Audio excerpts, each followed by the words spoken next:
Welcome to the Paul Christopher Show. This is Paul Christopher. Waco Siege, February 28th, 1993. On a Sunday morning in late February 1993, a Bureau of Alcohol, Tobacco, and Firearms raid commenced near Waco, Texas. The objective was to search the Branch Davidian compound, named Mount Carmel, and arrest its leader, David Koresh, also known as Vernon Howell. The crisis began when ATF agents hid in covered horse trailers to surprise and cut off the Branch Davidians. They didn't get far before a gunfight erupted. Koresh was the charismatic leader of the Branch Davidians, a religious offshoot of the Seventh-day Adventists, and was suspected of firearms violations. For some background regarding the ATF raid, as early as June 1992, the Austin, Texas office of the ATF opened a formal investigation into members of a religious group known as the Branch Davidians. They were suspected of modifying weapons to enable automatic fire and of being in possession of illegal explosive devices. The ATF were tipped off when a UPS driver reported delivery of a box of grenade shells that had broken open. The ATF infiltrated the Branch Davidians by posing as college students. Agents occupied a house across from the property to gather evidence. The undercover agents pretended to be interested in joining the group and collected evidence from within Mount Carmel. The evidence was used to receive an arrest warrant for Koresh and a search warrant for the premises from a federal judge. But who were the Branch Davidians? The Branch Davidians were an offshoot of the Seventh-day Adventists. The Seventh-day Adventists include among their beliefs a literal interpretation of the prophecies written within the Bible's book of Revelation. David Koresh believed that he could open the seven seals as described in the book of Revelation. Opening those seals brings about a series of plagues, woes, wars, and cosmic calamities, resulting in a final war in heaven between Saint Michael, the archangel, and all the faithful angels in heaven against the red dragon with his army of fallen angels. Christ's ultimate victory over Satan is prophesied. Christ rules on earth for 1,000 years. Once the millennium of Christ's rule is completed, the kingdom of heaven and earth are joined together. I will describe the seven seals to give us insight into the mindset of David Koresh and his followers. The book sealed with seven seals is described in chapter 5 of the book of Revelation. A slain lamb with 7 horns and 7 eyes takes the book and opens the first seal. David Koresh believes that he is this lamb. People who believe they are biblical figures are very dangerous. When the first seal is opened, a man seated on a white horse appears. The rider wears a crown and carries a bow and goes forth to conquer territory and presumably to kill lots of people. The second seal releases a rider of a red horse with the power to take peace away from the earth and to make everyone war with each other. This rider wields a great sword. The third rider sits astride a black horse with a pair of balances in his hand, which are used in reference to determine how much wheat and barley are sold for a penny, or denarii, depending upon translation. This is meant to represent a day's wage. Many people refer to this rider as a personification of famine.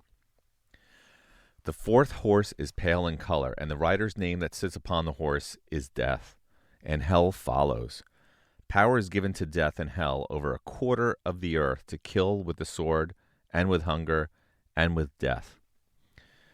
I'm not sure what killing with death is supposed to mean. In addition, death has the power to kill by beasts of the earth, which sounds extremely nasty.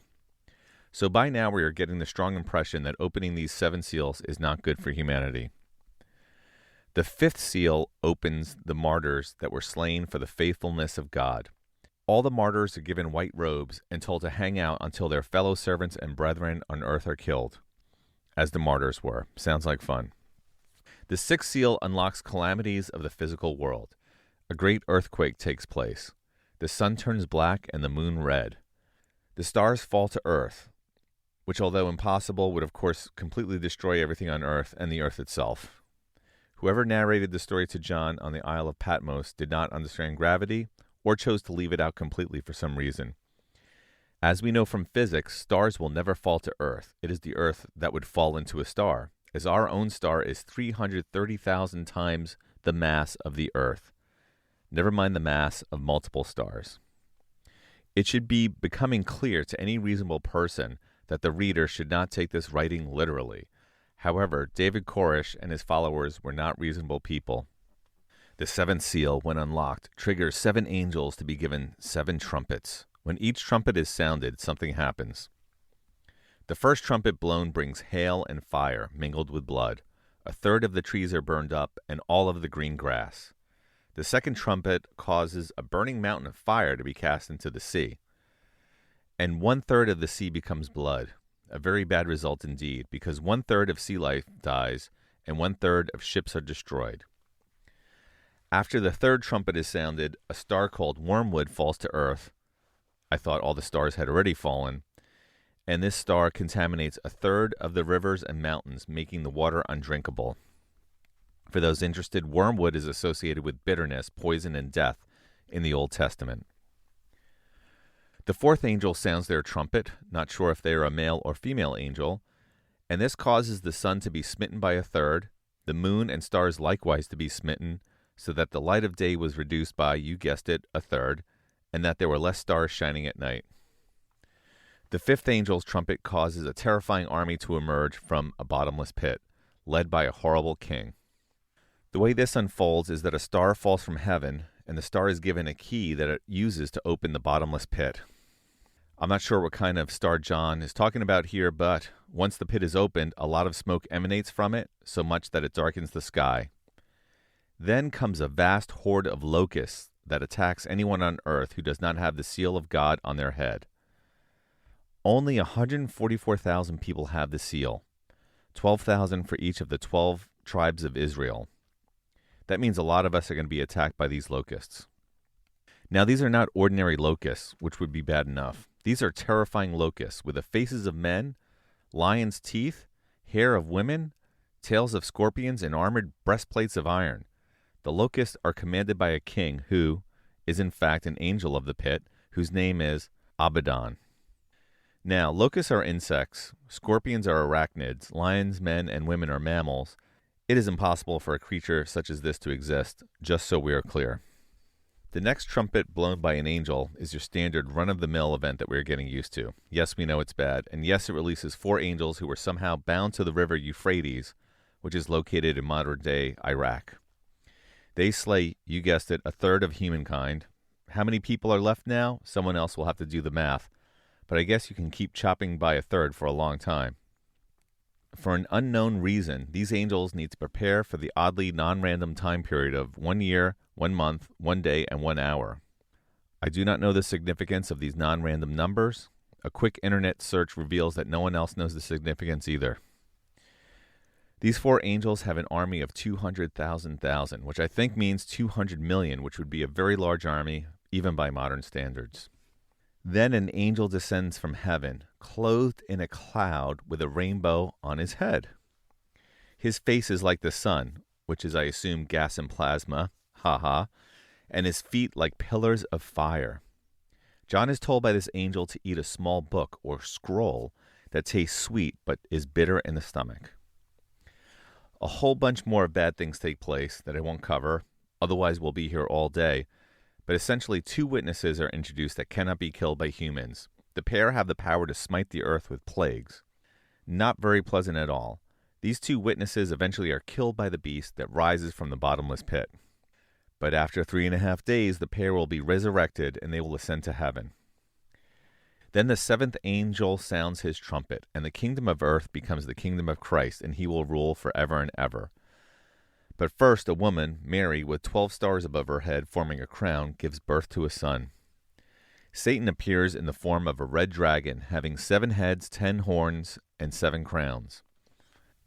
A war in heaven breaks out, and it's Michael and his angel against the red dragon and his army. There's more in the book of Revelation, but you get the general idea. David Koresh was preparing for the day that he will open the 7 seals. He also believed that he was the Lamb as described in the Bible, descended from King David and Cyrus the Great. Cyrus the Great was named Messiah in the Old Testament. If you listen to my first podcast, Belief, you may note that I use science and facts to detect false beliefs. The beliefs taught in the book of Revelation are very dangerous if taken in a literal sense. No one should think that these are real events being described, as they are most likely impossible. Instead, they are metaphors or symbols to be used in teaching. This will take us back to David Koresh. He was a very dangerous man that should have been avoided at all costs. Born Vernon Wayne Howell in 1959 to a teenage mother and raised by his grandparents, Vernon dropped out of high school in his junior year and joined the Seventh-day Adventists. After being thrown out by the pastor due to an illicit relationship with the pastor's 15-year-old daughter, Vernon moved to Waco, Texas, and joined the Branch Davidians in 1981. By 1989, Vernon had become leader of the Branch Davidians. He proceeded to take over the group's compound, known as Mount Carmel. In order to prepare for the times prophesied, they built work areas, a gym, chapel, swimming pool, sleeping quarters, and guard towers. In 1990, Vernon Howell changed his name to David Koresh, after King David in the Bible and Cyrus the Great, whose name was pronounced as Koresh in ancient times. David Koresh began preaching that he could take spirit wives among women or girls of any age as chosen by God. He was allegedly taking wives as young as 11 years old. In addition to forced marriages, pedophilia, and rape, the Branch Davidians were stockpiling weapons for the coming times, as foretold in the prophecies. The ATF falsely stated that they believed the Branch Davidians were operating a meth lab, and they did this in order to receive special forces training. That enabled the ATF agents that would be involved in the raid to receive free training provided by the military at Fort Hood. On February 28th, over 75 agents stormed the Branch Davidian complex. A gunfight ensued that lasted 90 minutes. The ATF was badly outgunned, and the result of the fighting was 4 ATF agents killed, 16 wounded. 6 Branch Davidians were killed, with more wounded, including Koresh. By 6 a.m. the next morning, the compound was surrounded by almost 900 law enforcement officers, including the FBI's Hostage Response Team, or HRT. Richard Rogers, who failed miserably in his leadership at Ruby Ridge, resulting in the killing of Vicki Weaver, was in charge of the elite HRT.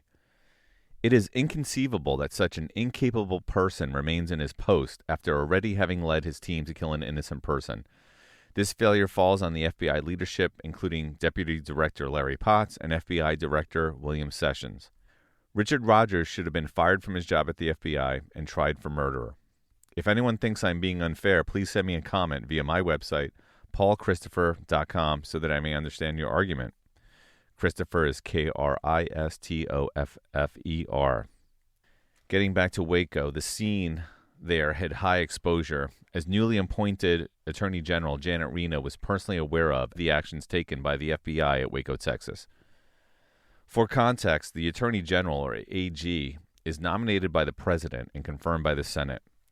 The AG leads the Department of Justice and is the principal advisor to the President on legal matters. The Attorney General is also a member of the Cabinet. As Attorney General, Janet Reno would have final and complete authority over the FBI. The Bureau of Alcohol, Tobacco, and Firearms was organized under the Department of Treasury at the time of the Waco raid. Today, the ATF is under the Justice Department, a change made in 2003. So back at Waco, the HRT team was focused on action.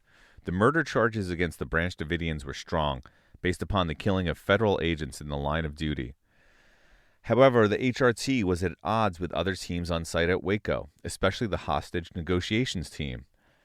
Richard Rogers continued his pattern from Ruby Ridge by repeatedly overriding the site commander. Each team had different training and approaches that were often at odds with each other. While negotiations were taking place, the HRT would take their own actions, such as cutting off electric power to the compound, playing loud music, and demolishing vehicles. These steps were a result of incompetent leadership. There were successes, however. Between February 28th and March 23rd, the hostage negotiations team was able to successfully secure the release of 35 people, including 21 children. However, none of the remaining Branch Davidians left the residence between March 23rd and April 18th. Janet Reno asserted that she believed reports of children being abused and beaten within the compound, an assertion that she could not validate and later backed away from. However, after weeks of failed negotiations with the Davidians, Attorney General Janet Reno signed off on an FBI assault plan on the compound, which included the use of CS gas. Why not wait? Well, Janet Reno herself cannot give a compelling answer. Here's what she said to a congressional hearing in 1995. Was a situation where this